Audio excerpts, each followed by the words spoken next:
some homes have china ducks on the walls, or at least used to. At Bassendean, there's a variation on that theme. Framed, posed, grinning, victorious black ducks, including faces from that trifecta of premierships in the early 80s, 2 of the 3 against Claremont.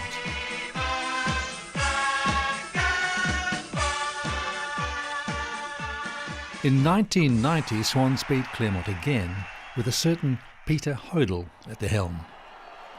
And at Tigerland, they're still smarting over a famous grand final 20 years later. Swans have won the grand final, knocking off the minor premier by 1 solitary point. But a win is a win, even by a point. Since then, there's been a bit of a Swan slump, so much so that the wooden spoon was being talked about as this year's trophy for the boys from Bassendean. Not anymore. I'm with Peter Hodyl, who's the president of the Swan Districts Football Club, and is it fair to say a fairly newish president? Oh, absolutely. How do you feel about being new in a position like this? In fact, why did you take it?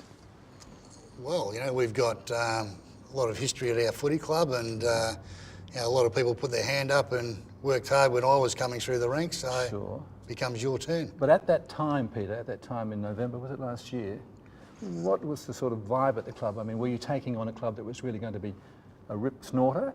Because at the moment you are.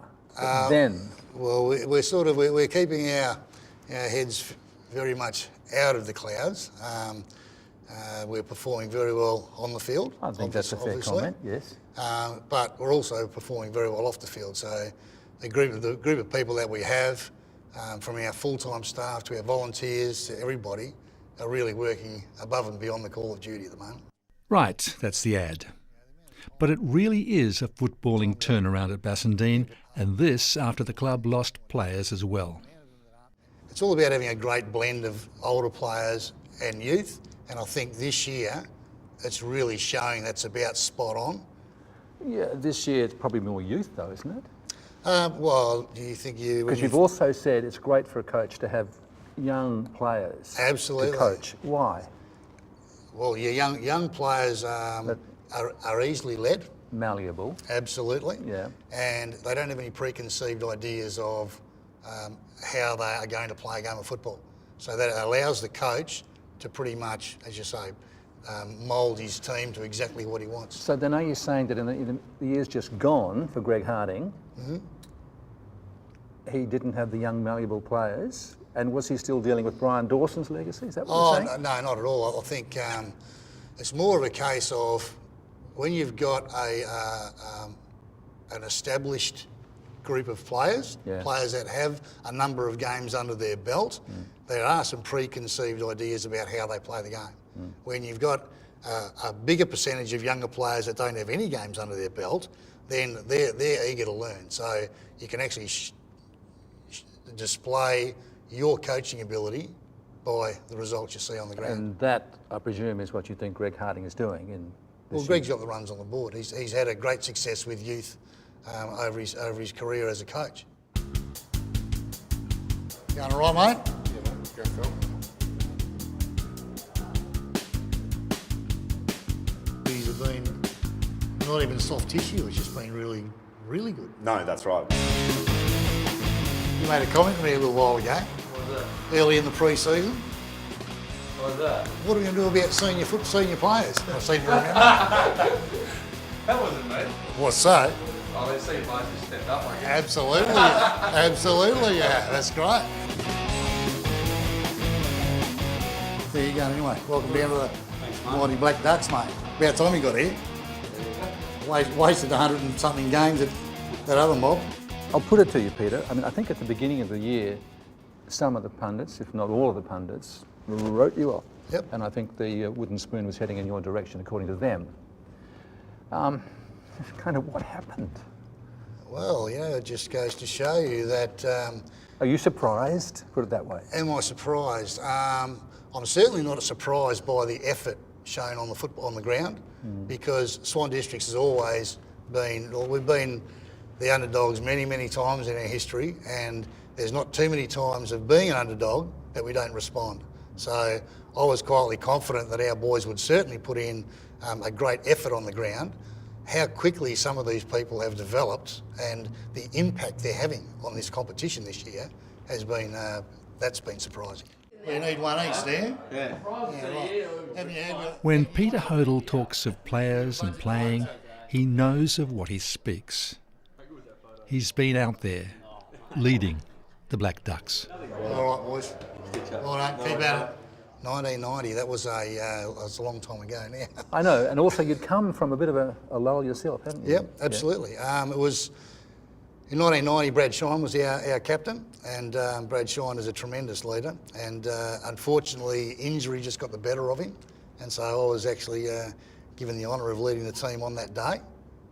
But that was a great team. There was a lot of boys. We were probably very much underrated as well. It's all over.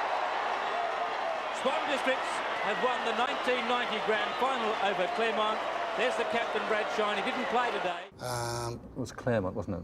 Claremont, South Fremantle, were probably ranked about third at best, but we had a tremendous belief in ourselves, and it's good to see that belief still alive and well today. So how do you see the future for this year? I mean, I know you're not big noting yourself yet, but you are doing well. Yeah, well, it's only early May, and we've got, we've had a great start. That's all you can ask for. The members and supporters are loving it. Our sponsors are loving it. So everything is going well for us. How we're going to go in another 6 or 8 weeks? Well, time will tell. We've been very fortunate without injuries so far this year. We've had a couple, but generally we're going okay. But no, I think we'll have to wait and see. We certainly haven't expected any of this, and everything from here on in is a complete bonus. You said, Peter, that the sponsors are loving it. Is that translating now into a better financial situation for Swans? Oh, sure. Everything helps. I mean, did it need to help? Is really what I'm asking.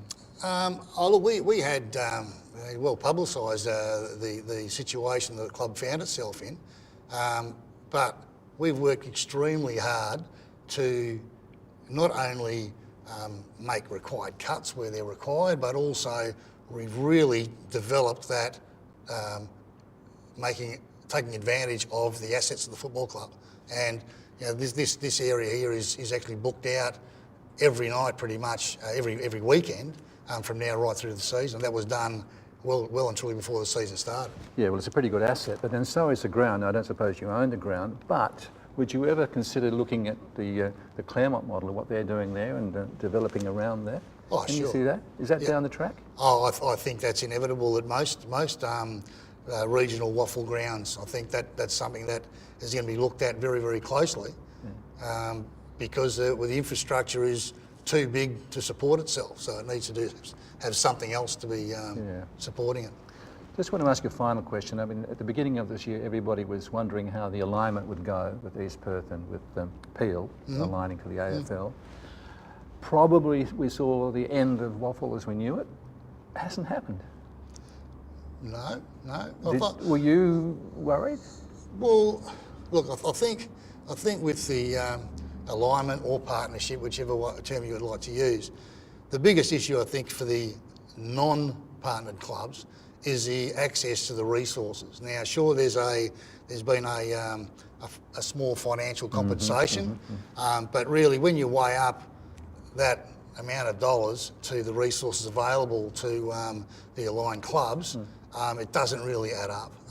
There's also issues with the talent pathways for the youth of those aligned clubs. Where do they go? Yeah. It's a difficult situation, but everyone's trying to work within it. It hasn't been doom and gloom at this point, and you would hope it doesn't. But at the same token, we'll have to wait and see at the end of the season.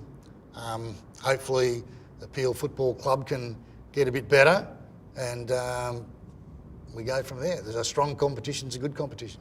Well, Peter, thanks for your time. I hope at the end of the season we actually see a Swans Claremont premiership. Would be very good, wouldn't it? I would love to play Claremont again in a grand final. I'd love you to. Thank you very much. Thanks, Dave.